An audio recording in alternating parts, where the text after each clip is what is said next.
বলেছিল, হায় রে পিতা, তুমি কেমন পিতা যে তুমি তোমার নিজের কন্যা সন্তানকে মাটির তলায় জিন্দা পুঁতে দিলে, একটু কি অন্তরে বাঁধলো না? চলেন মন দিয়ে শুনবেন সে যুগে কেমন অবস্থা ছিল, নারীদের কি সম্মান ছিল, আমার মায়েরা বিশেষ করে শুনবেন। কবি ছন্দের মাধ্যমে লিখছে, শুনুন। আরবের বুকে জাহিলিয়াত যুগে, আরবের বুকে জাহিলিয়াত যুগে সুখ শান্তি নারী সম্মান বলে কিছুই ছিল না। কি বলবো সে যুগের ঘটনা, কি বলবো সে যুগের ঘটনা। আরবের বুকে জাহিলিয়াত যুগে, আরবের বুকে জাহিলিয়াত যুগে সুখ শান্তি নারী সম্মান বলে কিছুই ছিল না। কি বলবো সে যুগের ঘটনা, কি বলবো সে যুগের ঘটনা। এক মানব প্রিয় নবীকে শোনা,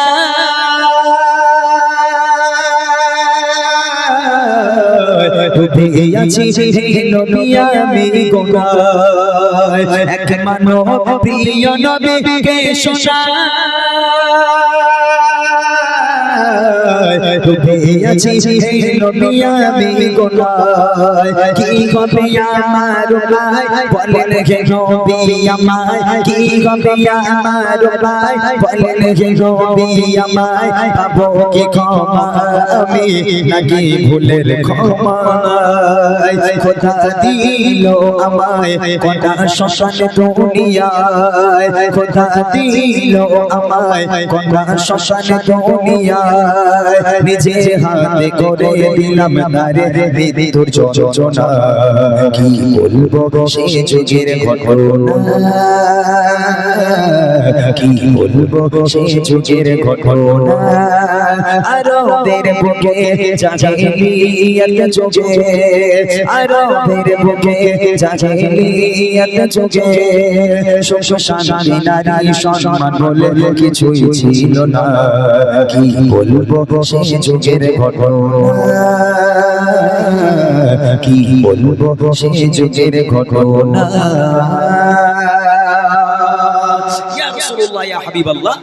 আমি বিদেশে কাজে যাব, তখনকার মানুষেরা বাণিজ্যে যেত, বিদেশে যেত। তা সেই সাহাবা বলছে, ইয়া রাসূলুল্লাহ আমি বাণিজ্যে যাব, বিদেশে কাজে যাব। এমন অবস্থায় দেখলাম আমার স্ত্রী প্রেগনেন্ট, আমার স্ত্রী গর্ভবতী। ওই সময় আমি আমার স্ত্রীকে বলে গেলাম, হে আমার প্রাণপ্রিয় স্ত্রী, আমি 4 বছরের জন্য বাইরে কাজে যাচ্ছি, বিদেশে যাচ্ছি। আমি যাবার পর যদি তোমার সন্তান হয়, যদি সন্তান জন্মগ্রহণ করে, যদি পুত্র সন্তান হয়, তাহলে সুখবরটা আমাকে পাঠিয়ে দিও, আমি সেখানে আনন্দ করব। আর যদি কন্যা সন্তান হয়, খবরদার খবরদার যেন তাকে বাঁচিয়ে রেখো না। কন্যা সন্তান হবার সাথে সাথেই আতুর ঘরের মধ্যে তাকে তুমি গলা টিপে হত্যা করে ফেলো। এই কথা বলে স্বামী 4 বছরের জন্য চলে গেল বিদেশে। যেতে না যেতে কিছুদিন হলো, যেতে না যেতে ওই মা একটা সন্তানকে জন্ম দিল। সন্তান হলো কন্যা সন্তান, পুত্র সন্তান হয়নি। আহারে, সেই মাসুম নবজাতক শিশু যখন মায়ের গর্ভ থেকে দুনিয়ার বুকে এলো, তার মা তার দিকে তাকাচ্ছে আর হাউ হাউ করে কাঁদছে। আল্লাহ, এরকম ফুলের মতো একটা সন্তান, এত সুন্দর একটা সন্তানকে মা নিজে হাতে করে কেমন করে গলা টিপবে? আল্লাহর কাছে কান্নাকাটি করছে, আল্লাহর কাছে কেঁদে কেঁদে বলে, আল্লাহ আমার উপায় বলে দাও, আল্লাহ আমি এখন কি করব? আমি এই সন্তানকে বাঁচিয়ে রাখলে আমার স্বামী আমাকে বাঁচিয়ে রাখবে না। তখন বউ মনে মনে করছে, যাকগে স্বামী 4 বছরের জন্য কাজে গেছে, 4 বছর আস্তে আস্তে এখন অনেক বাকি, তাই না? তার আগে আমার বাচ্চা তো 4 বছরের হয়ে যাবে, বড় হয়ে যাবে। আমার বাচ্চা যখন বড় হয়ে যাবে, স্বামী এসে দেখবে আব্বা আব্বা বলে ডাকছে, তখন হয়তো আমার স্বামী কিছু বলবে না। এজন্য সেই মা চুপি চুপি কাউকে না জানিয়ে সেই মেয়ে সন্তানটাকে আস্তে আস্তে আস্তে আস্তে আস্তে আস্তে বড় করতে লাগলো। তারপর দেখেন কি হয়। স্বামী চলে গেল কাজে বিদেশে, জন্ম নিল এক সন্তান কন্যা বেশে। মা ভাবে, ও গো মা ভাবে, বাড়িতে তার পিতা নাই, লালন পালন করব মায়া মমতায়। বাবাকে মানা জানিয়ে মেয়েকে বড় করে বাবাকে মামা জানিয়ে মেয়েকে বড় করে বেড়ে ওঠে কন্যা তখন 4 বছর পার করে খেলছে কচি শিশু হেসে খেলে আঙিনায় খেলছে কচি শিশু হেসে খেলে আঙিনায় মা ভয়ে মরে স্বামী এলে বাঁচিয়ে রাখবে না কি বলবো সে যুগের ঘটনা কি বলবো সে যুগের ঘটনা 4 বছর বয়স হয়ে গেল মেয়েটার ওই মেয়েটা যখন উঠানে দৌড়াচ্ছে খেলা করছে ফুলের মতো কন্যা সন্তান দৌড়াদৌড়ি করছে খেলা করছে 4 বছর পর এমত অবস্থায় সেই বিদেশের স্বামী বাড়িতে এসে হাজির দরজা নক করছে দরজা খোলা ছিল দরজা খুলে স্বামী যখন 4 বছর পর বাড়িতে এলো যেই পাটা রেখেছে দেখছে তার বাড়িতে উঠানে একটা কন্যা সন্তান ফুলের মতো একটা মেয়ে খেলা করছে তখন সে লোক তার মাথা আউট হয়ে গেছে আমার বাড়িতে কন্যা কেন আমার বাড়িতে মেয়ে কেন কার মেয়ে কোথায় বাড়ি এর এরকম ভাবতে ভাবতে ওই মেয়েটা দূরে ছিল দূর থেকে দৌড়ে এসে আব্বাকে জড়িয়ে ধরেছে জড়িয়ে ধরে আব্বা আব্বা বলে কান্না শুরু করেছে আব্বা আপনি ভালো আছেন আব্বা কতদিন আপনাকে দেখিনি আব্বা আব্বা মায়ের মুখে আপনার কত কথা শুনেছি আব্বা আপনার চেহারা আমি তো জন্মের পর দেখিনি আমার মায়ের মুখে আপনার চেহারা শুনেছি আপনি আমার আব্বা আমি বুঝতে পারছি আব্বা আপনি কেমন আছেন যেই আব্বা বলে জড়িয়ে ধরেছে ওই বাপ মেয়েকে এক হিসেবে টান মেরে ছড়িয়ে দিয়ে বাপ দরদর করে ঘরের মধ্যে চলে গেল স্বামী স্ত্রীর সঙ্গে কথা নেই সন্তানের সঙ্গে কথা নেই কারোর সঙ্গে কথা বলে না রেগে আগুন এবার দেখেন আগে কি হয় একদিন ও গো একদিন ফিরে এলো তার স্বামী এক ফুটে আয়া কন্যা সন্তান তার বাড়ি ভাবে মেয়ে তার বাড়িতে কি করে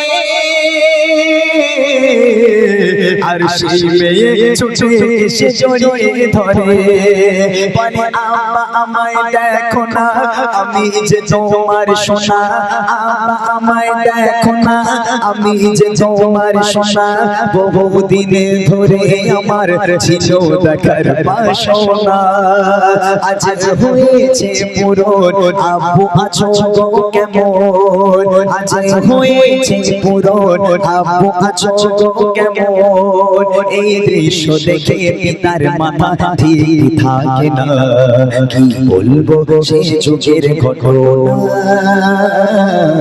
কি বলবো সেই যুগের ঘটনা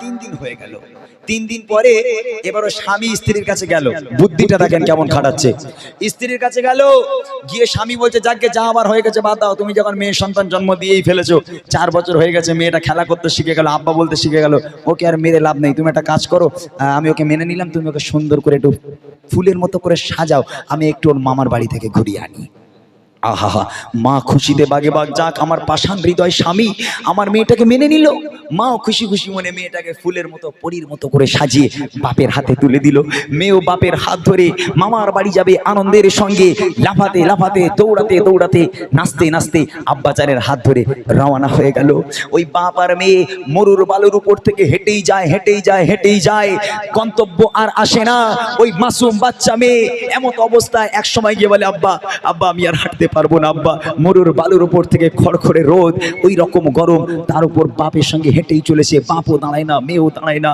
মেয়ে বলছে আব্বা আমি আর হাঁটতে পারবো না আব্বা আব্বা একটুখানি আমাকে পানি দেন গলাটা শুকিয়ে যাচ্ছে আব্বা কলিজাটা ফেটে যাচ্ছে পানির জন্য কলিজাটা ফেটে যায় আব্বা একটু পানি আমাকে দেন আব্বা আব্বা বলে কাঁদে পানি পানি করে কাঁদে তখন ওই পাষাণ হৃদয় বাপ মেয়ের দিকে আর ফিরেও তাকায় না মেয়ের হাত ধরে টানতে টানতে নিয়ে চলেছে মরুর বালুর উপর থেকে আহারে বেশ কিছু দূর চলে গেল মেয়েটাকে এক জায়গায় দাঁড় করিয়ে রেখে ওই পিতা মেয়ের কাছে থেকে কিছুটা দূর গিয়ে ওই বাপ এবার বালিগুলো সরাতে লেগে গেল গাড্ডা খুঁড়তে লেগে গেল গর্ত খুঁড়তে লাগলো মেয়ে দূর থেকে দেখছে তার আব্বা যেন কিছু একটা কাজ করছে অনেকক্ষণ ধরে বাপ গাড্ডা খুঁড়ে খুঁড়ে এক মানুষ সমান গাড্ডা খোঁড়া হয়ে গেল মেয়ে দূর থেকে দেখছে তার বাপের কপালে তার বাপের সারা দেহে ঘামগুলো টপিয়ে টপিয়ে পড়ছে কন্যা সন্তান বাপের উপর কত মায়া ও থাকতে না পেরে সেই সন্তান দৌড়ে দৌড়ে দৌড়ে আব্বাজানের কাছে এসে নিজের জামা দিয়ে বাপের মাথার ঘাম মুছে দেয়, বাপের মুখের ঘামগুলো মুছে দেয়, হাতের ঘামগুলো মুছে দেয়। আর সেই বাপ ওই মেয়েকে গর্তের মধ্যে জ্যান্ত পুঁতবে বলে মাটি খোঁড়ে। আহা হা, কি দৃশ্য! তাই কবি লিখছে, দেখেন, রবানা ও গো রবানা হয়ে যায় বাবা মেয়ে,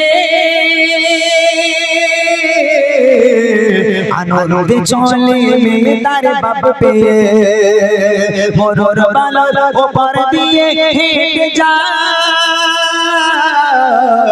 বলে আব্বু বলো আমরা যাচ্ছি কোথায়, আমি চলতে আর পারি না, তৃষ্ণায় কলিজা খানা, চলতে আমি পারি না, পিপাসায় কলিজা খানা, হেঁটে যায় আব্বু আমায় বাড়ি নিয়ে চলো না, কি পাশার হৃদয় তার শোনে না কথা, কি পাশার হৃদয় তার শোনে না কথা, আব্বু আব্বু বলে কাঁদে মেয়ে ফিরেও দেখে না, কি বলবো সেই যুগের ঘটনা,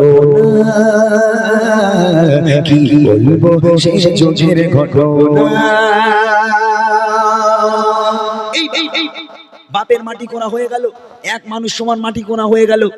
এইবার মেয়েটাকে আব্বাজান টানলো, আব্বাজান এক হিচড়া টান মেরে মেয়েটাকে মাটির তলায় ঢুকিয়ে দিল।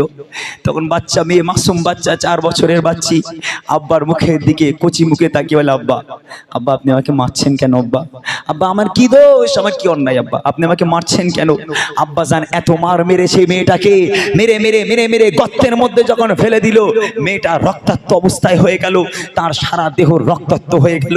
ওই বাচ্চা মেয়েটা কাঁদতে লেগে গেল, আব্বা আপনি আমাকে মারছেন কেন? আব্বা আব্বা কি দোষ আমি করেছি? আব্বা আব্বা আপনি যদি না চান আমি আমার মামার বাড়ি যাব না, আপনি যদি না চান কখনো আপনার বাড়িতে যাব না। আব্বা আব্বা আপনি আমাকে প্রাণে মারবেন না, আপনি আমাকে ছেড়ে দেন আব্বা, আমি আপনাদের থেকে অনেক দূরে চলে যাব, আমি কোনোদিন আপনাকে আর আব্বা বলে ডাকবো না, আপনি আব্বা জান দয়া করে আমাকে মারবেন না, আমাকে একটু পানি দেন আব্বা, কলিজা ফেটে যাচ্ছে।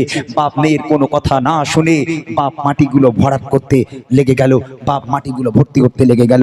মেয়েটা মাটির তলায় আর বাপ মাটি ভর্তি করছে, কোমর পর্যন্ত হলো, বুক পর্যন্ত হলো, আস্তে আস্তে গলা পর্যন্ত যখন ভরাট হয়ে গেল, কচি মুখটা শুধু মাটির উপরে আর সারা দেহটা মাটির তলায়। আহারে ওই কচি মুখ নিয়ে আব্বা আব্বা বলে কাঁদে, আব্বা আব্বা আপনি আমাকে ছেড়ে দেন, আব্বা আব্বা আপনি আমাকে প্রাণে মারবেন না, আমি কখনো আপনাকে আব্বা বলে ডাকবো না, কোনোদিন আপনার বাড়িতে যাব না, আব্বা আপনি আমাকে প্রাণে মারবেন না, ছেড়ে দেন। সেই বাপ মেয়ের কোনো কথা শুনতে রাজি নয়, বাপ মাটি ভর্তি করতে রাজি। তারপর দেখেন কি হয়, মেয়েকে একা ফেলে তার পিতা করছে মাটি না বলে কোনো কথা, মেয়ে তার ও গো মেয়ে তার পিতার ঘাম মুছে যায়, আর আপন মনে পিতা মাটি খুঁড়ে যায়। এক মানুষ মাটি খুঁড়ে পিতা মেয়ের হাত ধরে, এক মানুষ মাটি খুঁড়ে পিতা মেয়ের হাত ধরে, টেনে টেনে দিল টেনে নিয়ে যায় গর্তে পড়ে, কাঁদে কচি সোনা আব্বু আমায় মেরো না, কাঁদে কচি সোনা আব্বু আমায় মেরো না, মাটি চাপা দিতে থাকে মেয়ের কথা শোনে না, কি বলবো সেই যুগের ঘটনা, কি বলবো সেই যুগের ঘটনা। মেয়ে বুঝতে পেরেছে আমার আর বাঁচার লাইন নেই। ওই 4 বছরের বাচ্চা বুঝে গেল যে আমার বাপ আমাকে মেরে দেবে। ওই সময় কচি মুখে, মুখটুকু বেঁচে আছে আর সব মাটির তলায়। ওই বাচ্চা মেয়েটা চোখ থেকে অঝর নয়নে অশ্রু গড়িয়ে পড়ে, পুরো মাটি কাদা হয়ে গেল বাচ্চা মেয়ের চোখের পানিতে। ওই কচি মুখ নিয়ে আব্বার দিকে দেখে বলে, আব্বা আব্বা আব্বা জান শেষবারের মতন আমার আম্মা জানের মুখটা একটাবার আমাকে দেখতে দেন আব্বা, আমি আমার মাকে অত্যাধিক বেশি ভালোবাসি আব্বা, শেষবারের মতন আমার মাকে একবার মা বলে ডাকতে দেন, আমার মায়ের চাঁদ মুখখানা একটাবার আমাকে দেখতে দেন। বাপ মেয়ের কোনো কথা না শুনে মেয়েটাকে একটা চর মেরে মাটির তলায় মেয়েটাকে ঢুকিয়ে দিয়ে মাটিটা পুরো একেবারে সমান করে দিল। আহারে ওই 4 বছরের বাচ্চি মাটির তলায় একেবারে জীবনের মতো শেষ হয়ে গেল, মাটির তলায় দাফন হয়ে গেল। এই কথা শুনে আমার আপনার নবী এত কান্না কেঁদেছিল, তার দাড়ি মোবারক ভিজে গেছিল। সেই সময় আমার নবী পাক কাঁদতে কাঁদতে বলেছিল, আজ থেকে শুনে রেখে দাও, যার বাড়িতে কন্যা সন্তান জন্ম নেবে, আমি নবী বলি আল্লাহ পাকের রহমত এবং বরকত তার বাড়িতে কখনো ফোরাবে না। তোমার বাড়িতে যদি তোমার কন্যা সন্তান জন্ম নেয়, মনে রেখো আল্লাহর রহমত এবং বরকত তোমার বাড়িতে আল্লাহ ভরিয়ে দেবে। কন্যা সন্তানকে অবহেলা করো না, কন্যা সন্তানকে তোমরা যেন তুচ্ছ বিচ্ছুর একেবারে তুচ্ছ মনে করো না। তোমার কন্যা সন্তান তোমার ঘরের রহমত, তোমার কন্যা সন্তান তোমার ঘরের বরকত। সেই থেকে নারীদের সম্মানকে আল্লাহ রাসূল বাড়িয়ে দিয়েছিল। শেষ কথা কবি লিখছে দেখেন, মাটির তলে দেখো মুক্তি পার করে,